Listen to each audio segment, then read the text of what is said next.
अस्सलाम वालेकुम everyone. I hope आप सब लोग खैर खैरियत से होंगे। ऐसे लोग जिनकी ग्रेजुएशन है या 16 इयर्स एजुकेशन है, 16 इयर्स, उन लोगों के लिए एक बहुत अच्छी खबर है। लाहौर हाई कोर्ट के अंदर बड़ी एक्साइटिंग अपॉर्चुनिटीज आई हैं। जॉब क्या है जी? पर्सनल असिस्टेंट यानी पीए की जॉब है, और सबसे अच्छी बात है कि BS 18 की सीट है और परमानेंट जॉब है। तो आप लोगों ने इस वीडियो को बिल्कुल एंड तक देखना है। इसमें हम सारा तरीकाकार बताएंगे। होता ये है कि स्टूडेंट जो है वो यहाँ पे थोड़ी सी वीडियो देख के उसके बाद बंद कर देते हैं और फिर अप्लाई करने के लिए चले जाते हैं। उसमें कुछ स्टूडेंट जो है वो गलत फी डिपॉजिट करवा देते हैं, कुछ स्टूडेंट अपने मोबाइल से फी पे कर देते हैं, वो बाद में डिस्क्वालीफाई हो जाते हैं। इसी तरह से कुछ लोग जो है वो बाद में ये परेशान होते हैं कि डॉक्यूमेंट्स भेजने हैं कि नहीं भेजने। कुछ लोग ये सोच रहे होते हैं कि ऑनलाइन कैसे अप्लाई करना है, लिंक कौन सा है। तो आपने, अगर आप अप्लाई करना चाहते हैं, अगर आप इसके लिए इंटरेस्टेड हैं, तो आपने इस वीडियो को जो है वो बड़े गौर से देखना है। और ये 49 सीट्स हैं। सबसे अच्छी बात ये है कि ये 49 सीट्स हैं, जो कि एक बहुत बड़ा नंबर है, और ये सिर्फ पंजाब की सीट्स हैं। BS 18 की 49 सीट्स सिर्फ 16 ईयर एजुकेशन की बेस पे, और इसके साल आपको 3 इयर्स एक्सपीरियंस चाहिए, जो रेलिवेंट एक्सपीरियंस है। और किसी भी डिसिप्लिन के अंदर आपकी 16 ईयर एजुकेशन है, आप इसके लिए एलिजिबल हैं। इसका मतलब ये है कि ये एक बहुत ही अच्छी अपॉर्चुनिटी है। रेगुलर जॉब है लाहौर हाई कोर्ट में, और यहाँ पे सैलरी पैकेजेस बहुत अच्छे होते हैं लाहौर हाई कोर्ट के। और सेक्रेटेरिएट के जो सैलरी पैकेजेस हैं वो पंजाब में किसी डिपार्टमेंट के साथ मैच नहीं करते। तो आई होप कि ये वीडियो जो है वो आपके लिए जो है वो बड़ी फायदेमंद साबित होगी। इस वीडियो को एंड तक देखिएगा। एडवर्टीजमेंट नंबर 2 है जी 2025 की। ऑनलाइन एप्लीकेशन जो है वो जमा होनी है। आपने बाय पोस्ट या हार्ड फॉर्म में जो है वो डॉक्यूमेंट्स नहीं देने। सिर्फ डोमिसाइल्ड पंजाब, ऐसे कैंडिडेट जिनके पास पंजाब का डोमिसाइल है, यानी पंजाब के रहने वाले लोग हैं, सिर्फ वो इसमें अप्लाई कर सकते हैं। अदर प्रोविंसेस के लोग इसके लिए एलिजिबल नहीं है। इसके बाद इसकी डिटेल देखते हैं कि नंबर ऑफ सीट्स कितनी है। जॉब टाइटल क्या है जी? पर्सनल असिस्टेंट, और BS 18 की सीट है। ये जॉब कोड है G128। ये जेन में रखिएगा, ये कई जगह पे आपको देना पड़ेगा जब आप ऑनलाइन अप्लाई कर रहे होंगे। ओपन मेरिट पे जो है 46 सीट्स हैं, 2 माइनॉरिटी की हैं और एक स्पेशल पर्सन कोटा की है। टोटल 49 सीट्स हैं। ये एक बहुत बड़ा नंबर है। BS 18 की 49 सीट जो है वो बहुत ही कम शाज़ो नादर आती हैं, इस तरह से नहीं आती हैं। और सिर्फ 3 साल का एक्सपीरियंस इसके लिए चाहिए। एज जो है वो काफी रिलैक्स है। तो आप में से वो लोग जिनका प्राइवेट सेक्टर का या पब्लिक सेक्टर का एक्सपीरियंस है, वो इसके लिए जरूर अप्लाई करेंगे। एक बहुत ही अच्छी अपॉर्चुनिटी है। ये देखें, जिसमें ग्रेजुएशन चाहिए minimum second division of any university, और कोई भी डिसिप्लिन। सबसे अच्छी बात यह है कि डिसिप्लिन कोई भी हो। शॉर्ट हैंड या टाइपिंग स्पीड आपकी होनी चाहिए। अगर शॉर्ट हैंड है तो 110, और अगर टाइपिंग है तो 50 वर्ड्स पर मिनट। ठीक है जी।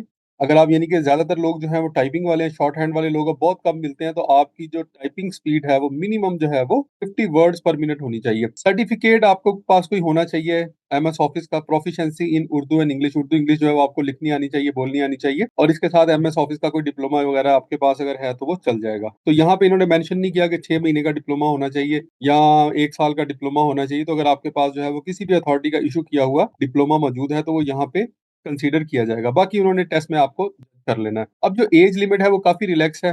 मेल के लिए 35 इयर्स एज लिमिट है, फीमेल के लिए 38 इयर्स एज लिमिट है। आपको पता है कि PPSC में जो एज लिमिट होती है 33 इयर्स होती है 17 की सीट्स के लिए। और यहाँ पर जो है, चूंकि ये 18 की सीट है, तो यहाँ पर 35 इयर्स एज लिमिट उन्होंने दी हुई है, लेकिन इसमें फर्दर एज रिलैक्सेशन कोई नहीं है। ये देखें, इन्होंने +5 ईयर और +8 ईयर की जो जनरल एज रिलैक्सेशन है वो इसके अंदर ऑलरेडी ऐड की हुई है। तो इसका मतलब ये है कि ये फाइनल एज है, इसके अंदर फर्दर जो है वो आपको कोई रिलैक्सेशन नहीं मिलेगी। अब इसकी इंस्ट्रक्शंस पढ़ते हैं।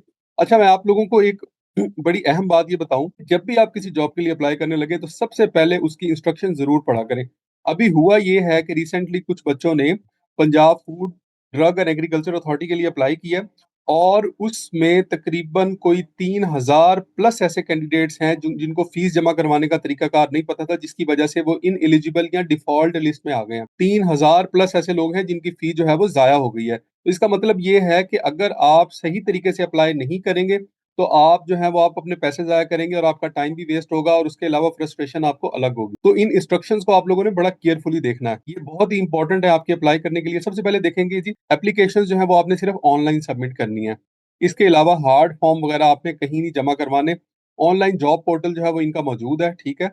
उसके ऊपर सिलेबस भी दिया हुआ है, जॉब डिस्क्रिप्शन भी मौजूद है, ठीक है। और ये कहाँ पे है? Lahore high court gov.pk/jobs। ये लाहौर हाई कोर्ट की वेबसाइट के ऊपर भी अवेलेबल है। ये जो मैं इस वक्त आपके साथ एडवर्टीजमेंट शेयर कर रहा हूँ, ये भी लाहौर हाई कोर्ट की वेबसाइट पर अवेलेबल है, तो वहाँ से आपको सिलेबस भी मिल जाएगा, जेडी भी मिल जाएगी, यानी आपने काम क्या करना है, तो वहाँ पे जाके आपने उसको एक दफ़ा ज़रा देख लेना है। इसके ऊपर मैं कोशिश करूँगा कि मैं एक फर्दर एक वीडियो भी बना दूँ। उसके बाद यहाँ पे इन्होंने क्लियरली एक चीज़ मेंशन की है कि no need to submit hard copy of the online application form, hard copy नहीं भेजनी, सिर्फ ऑनलाइन जो है वो आपने सबमिशन करनी है और वहाँ से एक फॉर्म डाउनलोड होगा, उसको आपने अपने पास सेव कर लेना ताकि फ्यूचर में आपको याद रहे कि आपने उसके ऊपर क्या-क्या इन्फॉर्मेशन जो है वो क्लेम की हुई है।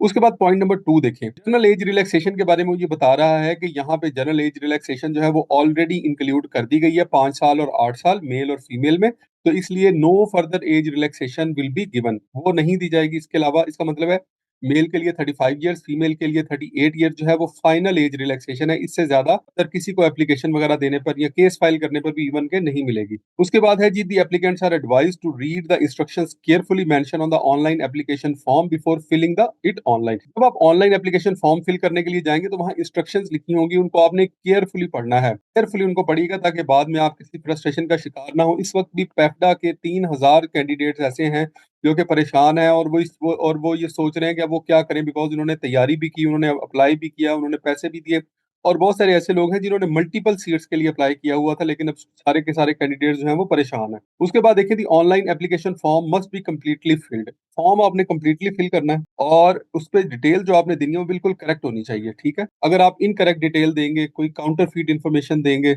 या गलत इन्फॉर्मेशन देने की कोशिश करेंगे तो उससे क्या होगा, आपका कैंडिडेचर कैंसल कर दिया जाएगा, बिकॉज़ इस तरह की जो चीज़ें हैं वो बाद में वेरीफ़ाई की जाती हैं। अगर आप एक दफ़ा जो भी आपने इन्फॉर्मेशन एंटर कर दी, वो बाद में एडिट नहीं हो सकती। बाद में एडिट करने का ऑप्शन नहीं है। अच्छा, पीपीएससी के अंदर ये ऑप्शन मौजूद है, ठीक है? और एफपीएससी में भी है। लेकिन यहाँ पे ये ऑप्शन मौजूद नहीं है। जो आपने एक दफ़ा एंटर कर दिया, वो फुल एंड फाइनल है, उसमें आप चेंज नहीं कर सकते। बाद में अगर आप उनको एप्लीकेशंस भी देंगे, तो वो इसको कंसीडर नहीं करेंगे। इसलिए जब आपने फॉर्म फिल कर लेना है, तो उसको सबमिट करने से पहले आपने एक दफ़ा केयरफुली एक-एक चीज़ को पढ़ना है। केयरफुली जो है वो पढ़ना है। 5 मिनट लगाएँ, उसको केयरफुली पढ़ें और उसके बाद उसको सबमिट कर दें। ये चीज़ें जो हैं वो आपको बाद की परेशानी से बचाएँगी। उसके बाद देखें जी, पॉइंट नंबर 5 देखें हमारे पास क्या है, इक्वल अपॉर्च्युनिटी एम्प्लॉयर है, ठीक? तो किसी भी फ्रस्ट्रेशन से बचने के लिए या अवॉइड करने के लिए बेहतर ये है कि आप जो रिक्वायरमेंट्स हैं, ये जो क्राइटेरिया है वो पहली बार देख लें। ये ना हो कि आप क्राइटेरिया देखें नहीं, अप्लाई कर दें, बाद में आप लाहौर पहुँच जाएँ टेस्ट देने के लिए, इंटरव्यू देने के लिए, पता लगे कि आप तो उसके लिए क्वालीफाई नहीं कर रहे। उसके बाद देखें जी, online application form shall not be entertained after 11:59 PM of 4th April 2025। 4 April जो है वो जी आखिरी तारीख है। तो इसका मतलब ये है कि 5 अप्रैल जैसे ही स्टार्ट होगा, आपकी एप्लीकेशन सबमिट नहीं होगी। अच्छा, मैं हमेशा स्टूडेंट्स को ये कहता हूँ कि जो आखिरी तारीख है ना, उसमें से 3 दिन आखिरी जो है वो माइनस कर दें। इसका मतलब है 4 नफ़ी 3, तो आपने 1 अप्रैल तक अपनी एप्लीकेशन सबमिट करनी है। अब इसकी रीज़न क्या है? रीज़न ये है कि आखिरी दिनों के अंदर वेबसाइट के ऊपर बहुत ज़्यादा बर्डन होता है, सर्वर जो है वो ओवरलोड होता है, जिसकी वजह से बहुत सारी एप्लीकेशन सबमिट नहीं हो पाती, स्टूडेंट्स परेशान होते हैं। फिर वो जाके दफ्तर विज़िट करते हैं, वहाँ जाके सबमिट एप्लीकेशन जो है वो हार्ड फॉर्म में सबमिट करने की कोशिश करते हैं, जो कि वो जमा नहीं होती। फिर वो किसी को कोई रेफ़रेंस ढूँढने की कोशिश करते हैं, जो कि उनके काम नहीं आता। तो इस तरह की फ्रस्ट्रेशन से बचने के लिए ज़रूरी है, अगर आप वाक़ई सीरियस हैं जॉब के लिए, तो आप जो है वो पहले 4-5 दिन के अंदर जॉब के लिए लाज़मी अप्लाई कर दें, या एटलीस्ट जो है वो यानी कि इन केस ऑफ इमरजेंसी जो है वो आप आखिरी दिनों तक इसको लिंगर ऑन करें, अदरवाइज़ जो है वो इसको लिंगर ऑन करने की ज़रूरत नहीं है। बहुत ही इम्पोर्टेंट सेक्शन है पॉइंट नंबर 7, कि आपने जो है वो फ़ीड कैसे डिपॉज़िट करनी है। Application shall deposited the non refundable processing fee of rupees 3000। ज़रा गौर कर लें कि एक सीट के लिए आपको ₹3000 जमा करवाने हैं। ये आपकी जो है वो प्रोसेसिंग फीस है। अकाउंट नंबर उन्होंने यहाँ पे बता दिया। टाइटल क्या है? Human resource Lahore high court LHR cash flow management account, और ये एमसीबी का अकाउंट है और अकाउंट नंबर आपको ऊपर लिखा हुआ है। Any branch of MCB bank by filling the following information on deposit slip. वहां से डिपॉजिट स्लिप लेंगे, उसके ऊपर नेम ऑफ कैंडिडेट, आप अपना नाम खुद लिखेंगे, ठीक है? अपने नाम से जमा करवाना है। सीएनआईसी ऑफ कैंडिडेट, ये नहीं है कि आप सीएनआईसी नंबर किसी और का लगा दें। वो कैंडिडेट है, वो नाम भी अपना लिखेगा, सीएनआईसी नंबर भी अपना लिखेगा, उसके ऊपर जॉब टाइटल लिखेगा, जॉब का कोड, वो ऊपर जो G128 गालबन था वो लिखा हुआ था, और उसके बाद मोबाइल नंबर। यानी ये सारी की सारी इन्फॉर्मेशन कैंडिडेट ने अपनी लिखनी है, अपने फादर की नहीं लिखनी, भाई की नहीं लिखनी, किसी और की नहीं लिखनी, अपनी इन्फॉर्मेशन उसके ऊपर लिखनी है, because at the time of interview और at the time of test ये स्लिप आपसे चेक की जाएगी। इसको जरा गौर से सुन लें। Fee submitted through online mobile banking will not be accepted. Yes, very very important, कि अगर आप कहें कि जी हम तो बैंक जाके क्या लाइनों में लगना है, मेरे पास तो ऑनलाइन ऐप है, तो मैं ऐप से जो है वो डायरेक्ट इस अकाउंट में क्रेडिट कर देता हूँ या कर देती हूँ, तो इस सूरत में आपकी जो फ़ी है वो ज़ाया है, 3000 आपके जो है वो वेस्ट हैं, उसको कंसीडर नहीं किया जाएगा। आपके पास जो है वो स्लिप की फ़ॉर्म में फ़ी डिपॉज़िट होनी चाहिए। This is very, very essential. अब इसके ऊपर देखें कि no application will be entertained without depositing application fee. अगर फ़ी डिपॉज़िट आपने नहीं करवाई है, तो आपकी एप्लीकेशन एंटरटेन नहीं होगी। उसके बाद है जी mentioning of deposit slip number in the online application form. जो आप ऑनलाइन एप्लीकेशन फ़ॉर्म फिल करेंगे, इसका मतलब ये है कि उस वक़्त आपके पास आपकी पेड डिपॉज़िट स्लिप होनी चाहिए और उसका जो रेफरेंस नंबर है, उसका वो जो स्लिप नंबर एक कॉर्नर पे लिखा होता है ब्लैक में, तो वो प्रिंटेड होता है, तो वो आपने उसके ऊपर मेंशन करना है। अगर आप जो है वो नंबर मेंशन नहीं करते या आप जो है वो पहले अप्लाई कर देते हैं, फीस बाद में जमा कराते हैं, नंबर आपके पास नहीं होगा, तो भी आपका कैंडिडेचर कैंसल, आपकी एप्लीकेशन कैंसल कर दी जाएगी। या आप ये करते हैं कि आपके किसी दोस्त ने फी डिपॉज़िट करवाई है, आप उसका नंबर लेके उसके नंबर में एक आध नंबर आगे पीछे ऐड लेस करके और वो नंबर लिख देते हैं, तो इस सूरत में भी जो है वो समझ लें कि आप जो है वो अपना कैंडिडेचर जो है वो कैंसल करने जा रहे हैं, आपको कंसीडर नहीं किया जाएगा। आपकी जो फ़ी है वो मॉनिटर की जाएगी, उसको वेरीफ़ाई किया जाएगा। उसके बाद पॉइंट नंबर 3 क्या कहते हैं, candidate will only allowed to appear in the test और interview on production of original deposit slip. Original deposit slip भी आपने सँभाल के रखनी है, आपने करना ये है, ओरिजिनल डिपॉज़िट स्लिप बाज़ औक़ात ऐसा होता है कि डी कलर हो जाती है, डीफ़ेस हो जाती है, यानी कि उसका कलर जो है वो फ़ेड हो जाता है। आपने ये करना है कि जिस दिन आप जमा करवाएँ, साथ ही उसकी एक फ़ोटोकॉपी करवा लें। फ़ोटोकॉपी इस तरह की होनी चाहिए कि उसके ऊपर जो उसका ट्रांज़ैक्शन आईडी है, ठीक है? उसको टीआईडी लिखा होता है बाज़ औक़ात, यहीं कई जगह पे ट्रांज़ैक्शन आईडी लिखा होता है या बाज़ जगह पे टीटी नंबर लिखा होता है। तो वो जो है वो क्लियरली उसपे नज़र आना चाहिए। अगर नहीं नज़र आ रहा तो साइड पे जो है वो कहीं वो बैंक वाले से पूछ के वो साइड के ऊपर वो जो नंबर होता है ना, वो इस तरह होता है कि 6-7 डिजिट का नंबर होता है, 018629 इस तरह का कोई नंबर होगा। वो उससे पूछ के लिख लें। ये हर ट्रांज़ैक्शन का एक यूनिक नंबर होता है और इससे आपकी ट्रांज़ैक्शन ट्रैक की जा सकती है। उसी से वो इसको चेक करेंगे। तो ये ओरिजिनल डिपॉज़िट स्लिप आपके पास मौजूद होनी चाहिए। उसके बाद पॉइंट नंबर 4 क्या है, स्पेशल पर्सन यानी डिसेबल्ड पर्सन जो हैं, वो exempted हैं, ठीक है? उन्होंने फ़ी डिपॉज़िट नहीं करनी। तो इसका मतलब ये है कि इन्होंने ये एक बहुत अच्छी जो है वो उनको एग्ज़ेम्पशन दी है कि ऐसे लोग जो कि डिसेबल्ड कोटा के थ्रू अप्लाई कर रहे हैं, तो उनको फ़ी की एग्ज़ेम्पशन है, टोटल एग्ज़ेम्पशन है और ये बड़ी अच्छी बात है, दिस इज़ रियली कमेंडेबल। अब पॉइंट नंबर 8 देखें, candidates are required to provide postal address. आपने अपना जो पोस्टल एड्रेस है, वो वैलिड आपने प्रोवाइड करना है, ठीक है? And valid functional personal mobile number जो है वो भी वैलिड होना चाहिए, ठीक है? जो चल रहा है, ये ना हो कि आप वहाँ पे नंबर दें और बाद में अपनी सिम बंद कर दें। स्टूडेंट कहते हैं सर वो हमने नंबर जो दिया था, वो सिम हमने बंद कर दिया। तो भाई आप जो हैं वो इतने वोलेटाइल हैं कि आप जो हैं वो सिमें जो है वो चेंज कर रहे हैं। तो आप अगर लाइफ़ के उस फ़ेज़ के ऊपर हैं तो फिर यहाँ पर जो है ना वो आपका कोई काम नहीं है।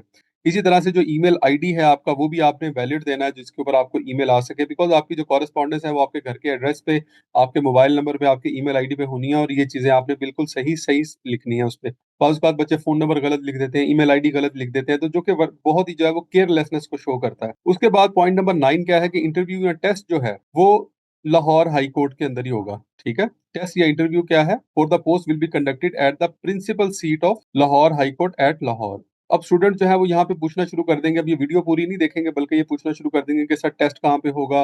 किस-किस शहर के अंदर इसका सेंटर बनेगा? तो बेटा क्लियरली इट इज़ मेंशन्ड कि लाहौर के अंदर जो है वो सिर्फ़ आपका टेस्ट होगा, किसी और सिटी के अंदर टेस्ट नहीं होगा। उसके बाद पॉइंट नंबर 9 देखें जी, candidates applying against the disabled quota shall have to provide the disability certificate या job fitness certificate issued by the district assessment board. District assessment board होता है और वो जो है वो उनको जॉब फिटनेस सर्टिफिकेट देता है। उसके अलावा डिसेबिलिटी सर्टिफिकेट भी उनके पास होता है। उसके बाद उनके पास आईडी कार्ड भी होता है डिसेबिलिटी वाला, जिसपे जो है वो डिसेबिलिटी वाला एक पर्टिकुलर वो निशान बना होता है, व्हीलचेयर बनी होती है। तो वो ये तीनों चीज़ें आपके पास मौजूद होनी चाहिए as required under section 12 of the disabled person employment and rehabilitation ordinance 1981। ये तीनों चीज़ें आपके पास मौजूद होनी चाहिए, disability certificate, job fitness certificate और उसके अलावा जो है वो सीएनआईसी। और उसके अलावा देखें जी 11 में, candidates are required to provide character certificate duly issued by the concern DPO. ये पुलिस रिपोर्ट होती है, ये करेक्टर सर्टिफिकेट भी इसको कहते हैं, ये आपके पास ये भी मौजूद होना चाहिए। ये आपके जो कंसर्न्ड आपका जो थाना है, पुलिस स्टेशन है, ये वहाँ से बनेगा। और ये कब आपने जमा करवाना है? ये eight the time of interview जमा कराना है। टेस्ट के लिए इसकी ज़रूरत नहीं है, टेस्ट जो है वो आपका वैसे ही हो जाएगा और टेस्ट कहाँ पे होगा? लाहौर में। लेकिन अगर आप ये प्रोवाइड नहीं कर पाते, आपका रिकॉर्ड इसका मतलब है कि क्लियर नहीं है, तो इसी सूरत में आपका कैंडिडेचर कैंसल कर दिया जाएगा, आपको जो है फर्दर प्रोसेस का हिस्सा नहीं बनाया जाएगा।